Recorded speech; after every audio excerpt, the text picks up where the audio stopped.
Hello there, the Internet Tough Monkey here once again. Hope that you're all well. Thank you very much for stopping by. Okay, today's video, I tend to look at Gran Turismo 7 a lot, Streetcar, and I do a lot of Amazon review videos. But I also like doing my retro gaming videos. I'm quite retro myself. I've been around on this planet since 1978, so I remember quite a lot of the old stuff. And it also gives me an excuse to play the games, because my wife might ask, Craig, why are you playing a 40-year-old computer game when it's a lovely day outside? We're playing out in the garden with the dog. I say, well, I'm giving a service to the world. Okay, only about 40 people ever watch these videos, but I don't care. It gives me a reason to play retro gaming. And whether that's Sega or Nintendo, Amigas, Commodores, Amstrad, whatever, my favourites probably are the Sinclair ZX Spectrum. That is, if you've ever watched any of my previous videos, my original Sinclair ZX Spectrum usually sits there on my shelf. I've had this since, I think, about 1984, maybe 85. I actually inherited it from my granddad, so it's actually a bittersweet thing that he bought this, but sadly passed away, and we inherited it. And we still have all the, that is the original ZX Spectrum with the original box and all the original manuals and the original game pack which came with it. And I think that this is the very first computer game that I ever played, certainly on a system that we had in the family. It was a multi-pack game, that was, and it had a breakout clone called Through the Wall on first game on tape side B, so I think that was the very first game that I ever played. It came with this programming book, this big thick programming book, because back in the day that's what you did. You kind of programmed your own games, or you bought games. Basically, if you programmed your games, you are now a CEO of Apple or Amazon. I didn't. I used to buy the games. I used to play games like they're going out of fashion. I still own about 360, 370 original ZX Spectrum games. But my all-time favourite out of all the games that I ever played was this one. And as you might have guessed from the t-shirt and from that sat over the top of my head there, I'm a bit of a Batman fan. Quite a large Batman nerd, to the point where back in the late 80s, it came out in 1989, and early 90s, I was running around the streets dressed as Batman. I had a bat belt made of an old Scalextric set's flyover bridge construction. That shows how slim I was. I used to wrap that around my belt. I had a bat torch, which was my dad's old massive torch, which I'd cut out a bat logo on and stuck it on, and ran around the streets, shining it in people's bedroom windows at the night. Oh, my neighbours loved me, I can tell you that there. But I was a big Batman nerd. Everything about my life was around Batman at the time. And here is the original Batman VHS. It is in there. That is my original VHS tape. In fact, there's a bit of a slight aside with this one, because when Batman came out at the cinema in 1989, it was actually a 12 certificate. It was the first film that ever had a 12 certificate for general release. There was I think it was a French title film. I don't even know what it was, but it wasn't general release. But Batman was the first film that came out at the cinema as a 15, as a 12. And as you can see there on the VHS, it was 15. There's a reason for that. It's because the reason why they brought it out as 12, because they thought it was too graphic for a PG, which was the next one down, and it wasn't going to be as commercially successful if they marketed it as 15. So they brought out this 12 certificate. So which meant that in 1989, and I was born in 1978, I was actually only 11 when I went to see this. So, slap on the wrist. I'm surprised Batman didn't swoop down and arrest me for such a heinous crime, but I was breaking the law when I went to go and watch Batman at the cinema. I was also breaking the law when I went and bought the VHS tape, because they didn't change the classifications for VHS tapes at the time. You could only get PG, 15 or 18 at the time. I think U was available at the time, but it went from PG to 15. So when that came out about a year later, and back then films came out about a year after they'd been out of the cinema, I was still too young to go out and buy it. So I broke the law twice with this. Okay, it's not the worst crime in the world, but for a child like I was back then, it was slap the wrist time. But I loved Batman back then. I had Batman everything. I had Batman the Annual. I had Batman the book, which are 3/4 of the way through goes off on a right tangent to actual film. But there's Batman the book. There's something. Look at that. Now, Batman's chest logo and the original film. Look at the Batman logo over the top of my head. Look at the Batman logo on my chest here. That bit there. Those bits there. Different. It wasn't until Batman Returns came out. There you go. He's got a different logo. He's got the very logo that's on the film there. Where did that come from? That's what we all expect. But the original film, we look like that. Anyway, I'm going off on a tangent. Anyway, on this video, what I want to do is I want to replay my childhood favourite game, Batman, on the Sinclair ZX Spectrum with the original game there. And I also want to compare it against the Commodore 64 version, the Amstrad version, and the Commodore Amiga version. And also, as a bonus, I want to play Batman on the Sega Mega Drive. I say a bonus because it was actually made by a different company. It was made by, I think it was Sunsoft or something similar to that. It was one of the 45, 50 odd games I had on the Mega Drive as a kid, and they all reside up in the loft along with all my 300 odd games of Spectrum and thousands of other games I own. But I wanted to play it. It was a bit of a disappointment game, that was, but certainly compared to this version. The games on the home computers were made by Ocean, who were the kings of full price games. Back in the 80s and 90s, you had two tiers of games. You had full price games and budget games. Budget games were $1.99, $2.99, $3.99, and were made by people like Codemasters and Mastertronic. I've got a few of them here, like the original Sinclair games and Mastertronic, and I've got in fact, that is the original Codemasters Formula 1 game. Formula 1 Simulator, which is on 2023 or whatever we're on now, that was their original version. They were budget price games, but the full price games, which are always in the box like this, were about $7.99, $8.99, $9.99, and Ocean were the king. They did a load of movie tie-ins. They were tip-top games, they really were, and that to me was one of the best ones that they ever did. So I want to play them against the Commodore 64 and the Amstrad, but also the Commodore Amiga. And now I'm aware the Amiga one was absolute mustard. It was really, really good. In fact, they actually bundled it together with the computer for a long time. And from what I read, it was one of the biggest selling bundled games with a computer stroke console that has ever been sold. It was really, really good. So I'm interested to play that one. But I'm also interested in comparing the Speccy version, the ZX Spectrum version, against the Amstrad and the Commodore. Now, back in the 80s and 90s, the fight between kids as to which computer was better was just as violent and vociferous as a Xbox versus PlayStation fight is now. That was what we rumbled about at school. You either had a Speccy or you had an Amstrad, or if you really wanted to get beaten up, you had a Commodore 64. Because back in the day, Speccies and Amstrads were made in Britain. In fact, ultimately they became the same company when Alan Sugar bought out Clive Sinclair's Sinclair company. Whereas Commodores are made in America, or were made in America. And if you had a Commodore 64, and I knew a couple of people who had them, it didn't go down well with the British youth, it really didn't. If you had a Commodore Amiga or an Atari ST, that meant that your parents were wealthy. Your dad was probably a sales manager and had a flashy sales repmobile, like a top-end Vauxhall Cavalier or Ford Sierra or something like that. And you again probably get beaten up for that as well. So most people had a Sinclair ZX Spectrum or an Amstrad, and I'm keen to see what they look like, because few people will ever believe this, because the Speccy was seen as the poor man's computer. The graphics were regarded as being a bit crap, and that is true to an extent. The colour reproduction on Speccies was terrible. They could only show so many colours on screen at once, and you got this bleed of colours, colour clash they called it. It's horrible. But if you took that colour away from it, you completely disregarded the colour. The actual graphics, the actual detail was really good. I mean, properly good. And you compare it side by side with a Commodore 64 or an Amstrad, and I think it looks better. Take away the colour, it looks better. And for many years, I used to play on a black and white TV, so I couldn't see it. In fact, that picture there, I've got up here. That picture right there is me sat on my computer, that very same computer, that computer there, and that joystick sat on the windowsill there, and I'm playing on a black and white TV. I couldn't see the colours. As far as I'm concerned, the graphics are absolutely superb. Still believe it today. And I reckon on that version of Batman, it would take the Commodore Amiga to beat the graphics. So, anyway, I'm now going to play this game. Full disclosure, my Speccy doesn't work anymore. The cables have long since corroded and perished, and I have absolutely no idea where my tape deck went to. Just like my Sega Saturn, I've got no idea where my Sega Saturn is at the moment. I really don't know where that is. So I'm playing an emulated version of it.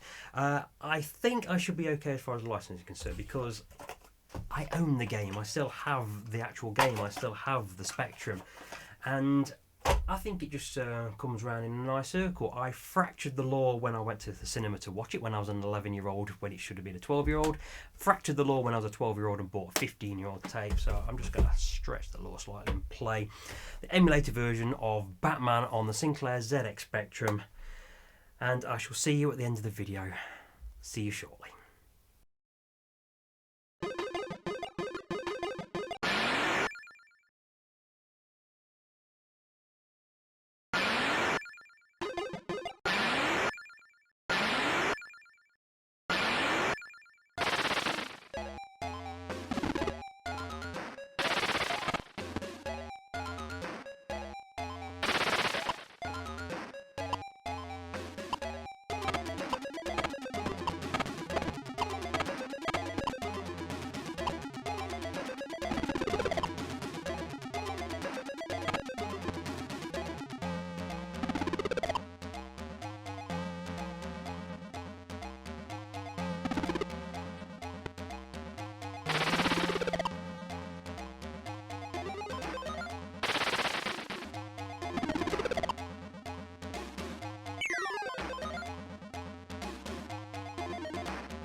I'm fast forwarding this bit because I'm about to lose a life, and on this game when you lose a life you go back to the beginning unless you've reached a certain checkpoint in the level.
It was at this point I remembered that you don't actually complete the game when you kill the Joker on the cathedral. You actually keep going until you run out of lives, so you just keep repeating the game over and over again. Now let's fly through this bit, shall we?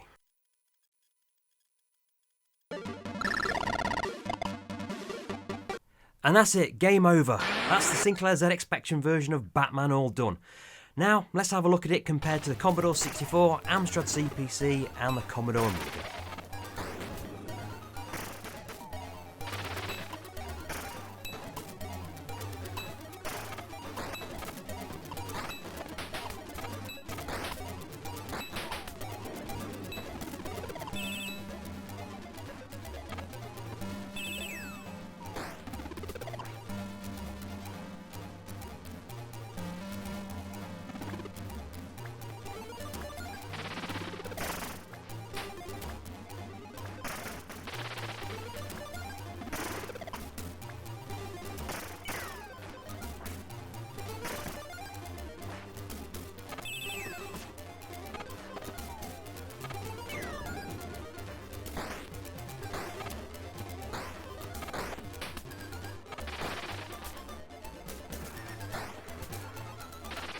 Okay, that's my video. I hope you've enjoyed this wander down Gotham's memory lane.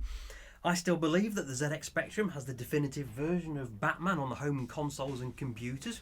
If you agree or disagree, why don't you tell me in the comments? Just remember, never rub another man's rhubarb. I'll see you next time. Cheers.